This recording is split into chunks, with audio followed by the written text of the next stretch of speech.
हाय होए होए बद्दो बद्दी बहू। ये कहानी शुरू होती है रतन के घर से, जिसे आजकल फोन पर रील्स देखने का ऐसा शौक चढ़ा था कि वो दिन भर फोन में ही लगा रहता था। फोन पर रील्स देखते हुए हाथ में खाली थैली लिए रतन अपने घर आता है। रोहित, ले आ गए तेरे पापा। ले आए जी सब्जी, चलो अच्छा है। मैं आप ही की राह देख रही थी। आज रोहित को भी जल्दी निकलना है, जल्दी से नाश्ता बना देती हूँ। ये कहकर जैसे ही नंदिनी रतन के हाथों से थैली लेती है, वो देखती है कि थैली तो ज्यों की त्यों है। इसी चीज का डर था मुझे। अरे भाई, कभी तो फोन छोड़ दीजिए।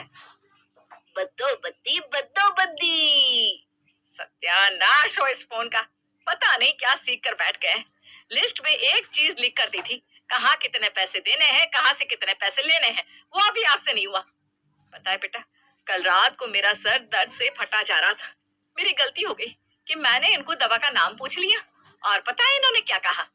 बद्दो बद्दी बद्दो बद्दी। ये क्या बात हुई पापा? आप इसी तरह फोन में घुसकर बद्दा बद्दी करेंगे तो काम कैसे चलेगा? दो थाली। मम्मी, मैं सब्जी लेकर आता हूँ। मैं तो फिर भी आज कैंटीन में खा लूंगा, पर तुम्हें भी तो खाना चाहिए ना।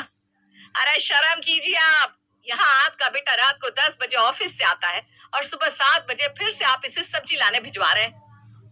नंदिनी की बात सुनकर 1 मिनट के लिए रतन उसे देखता है और फिर दोनों हाथ उठाकर डांस करना शुरू कर देता है। आय हाय होए होए, हाय हाय होए होए, बद्दो बद्दी बद्दो बद्दी बद्दो बद्दी। और इसी तरह दिन में हर बात पर रतन का एक ही रिएक्शन निकलता।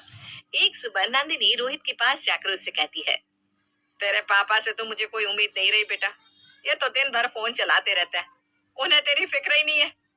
पर अगर तेरे मन में कोई लड़की है ना, तो तू मुझे बता दे, मैं जाकर लड़की वालों से मिल लेती हूँ। मेरे ऑफिस में एक लड़की तो है मम्मी। बहुत दिनों से तुम लोगों से मिलना भी चाहती है, तो बुला लो उसे। अरे जब लड़की बगल में बैठी है तो किस बात की देरी बेटा। एकदम इसी रविवार को बुला ले लड़की वालों को। जल्द से जल्द मैं नेक कर दूंगी। मैं तेरे पापा की तरह मूर्ख चंडी नहीं हूँ। लोगों को ऐसा बाटली में उतारूंगी कि तुरंत रिश्ते के लिए हाँ हो जाएगी।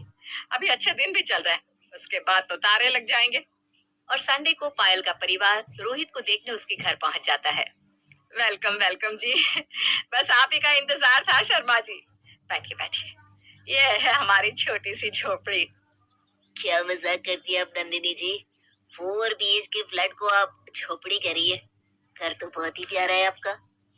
मुझे ना हमेशा से घर को सजाना पसंद रहा है।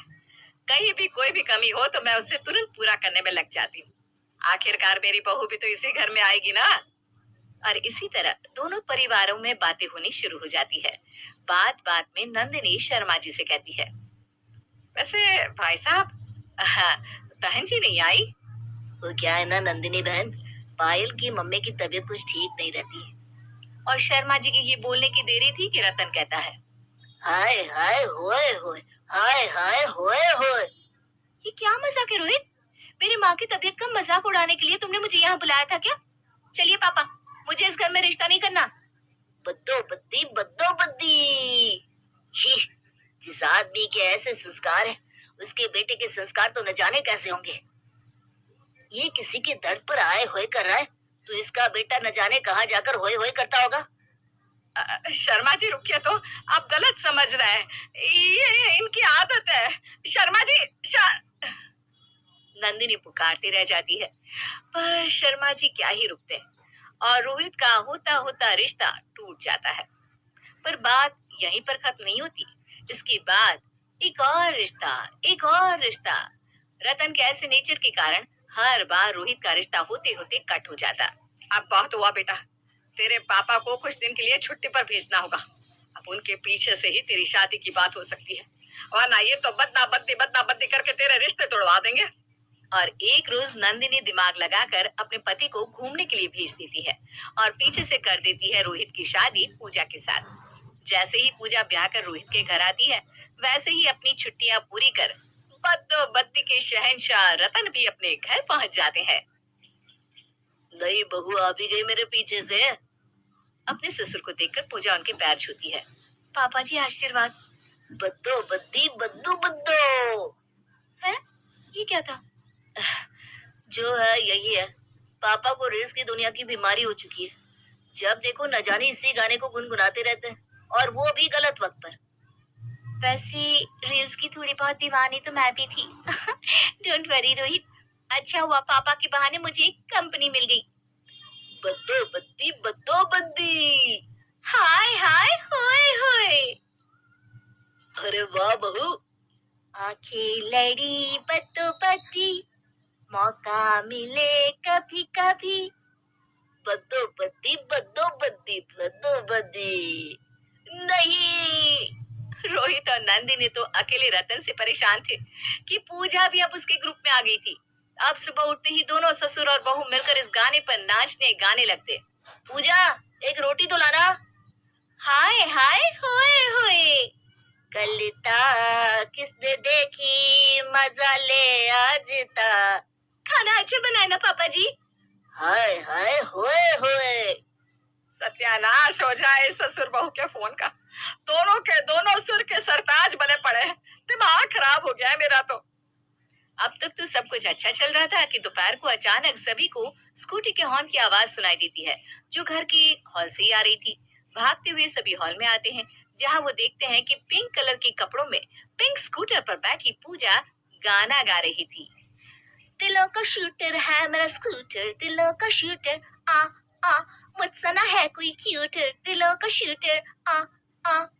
हे राम, ये क्या सुन लिया। अरे रोहित, देख कहीं मेरे कान से खून तो नहीं आ गया। ये गाना तो पापा के गाने से बेटर लग रहा है मम्मी। वैसे इसके आगे क्या है पूजा? दिलों का शूटर है मेरा स्कूटर, दिलों का शूटर, आ आ, मुझसे ना है कोई क्यूटर, दिलों का शूटर, आ आ। हाय राम, इसे कोई चुप कराओ। आप सबको इस गाने की खूबसूरती नहीं समझ में आएगी, ये तो पापा ही समझ सकते हैं। चलिए ना पापा, आप मुझे इस गाने का सुर और अच्छे से समझा पाएंगे। दिलों का शूटर, आ आ। ये ऐसे कपड़े, ये सब ज्यादा नहीं हुआ बहू? नाय नाय नाय नाय। और इसके बाद तो पूजा ऐसा उतार लेती है कि वो पूजा से भिंचाई पूजा बन जाती है। शाम को पूजा की कुछ सहेलियां उसके घर आती है और सभी आपस में अपनी अपनी फोटोज लेना शुरू करती है। पर पूजा को तो कुछ अलग ही करना था। वो अपने सर पर ताज पहनकर अपने पापा को आवाज लगाती है। जरा फोन पकड़ लेना पापा, सेल्फी मैंने ले ली आज, सेल्फी मैंने ले ली आज, सर पे मेरे रहता ताज, सेल्फी मैंने ले ली आज, सेल्फी मैं लेती जाऊं। ये सेल्फी की कैसी गाड़ी है तेरी बहू की? चालू होती है तो रुकती नहीं है। हाय हाय होए होए, आपकी बहू हूं ना पापा जी। पूजा 24 घंटे अपने ससुर के आसपास घूमती और उन्हें हर वक्त एक नया गाना सुनाती रहती, जिससे अब रतन भी बुरी तरह परेशान हो चुका था। एक सुबह रतन नहाने जाता है, जहां वो देखता है कि बाथरूम में बाल्टी के साथ मग की जगह लोटा रखा हुआ है। अरे ये बाथरूम में लोटा किसने रख दिया? मेरा मग कहाँ है? बहू कहाँ है तू? अपने ससुर की आवाज सुनकर भागती हुई पूजा वहां आती है।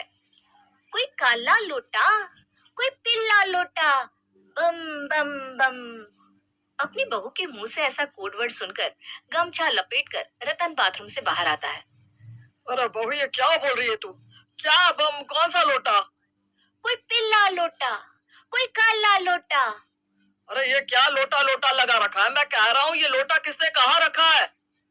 बम बम बम। सत्यानाश हो। अरे नंदिनी जी, कहाँ है आप? ये लोटा बाथरूम में किसने रखा? मेरा मग कहाँ है? आज से 25 साल पहले 25 पैसे में उसे लेकर आया था मैं। आज तक उसे कुछ नहीं हुआ, और आज उसकी जगह इस लोटे ने कैसे ले ली? ये सुनने के बाद नंदिनी कहती है, तो मछली पानी में गई, छपाक छपाक छपाक। 3 मछली पानी में गई, छपाक छपाक छपाक। अरे बस बस बस, अब और नहीं। अब और कुछ करने की जरूरत नहीं है आप सबको। मैं सब कुछ समझ गया हूँ। यह सब सुनने के बाद मुझे समझ में आ रहा है कि किस तरह मेरे बद्दो बद्दी के भूत से आप सब परेशान हो गए होंगे। पर अब बहू का भूत हम कैसे निकालेंगे?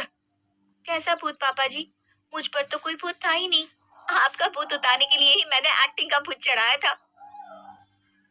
पर बेकार में स्कूटी का खर्चा आ गया ना बहू, और मेरा मग। वो स्कूटी तो वर्मा अंकल की थी पापा जी, जिसको मैंने पिंक कलर का पेंट कर दिया था, और मग आपके कमरे में ही है। दिलों का शूटर है मेरा स्कूटर, आ आ आ। अब नहीं बोलूंगा मैं। बद्दो बद्दी। हाय हाय। होए होए। दिखावा बहुत ही खराब बीमारी है।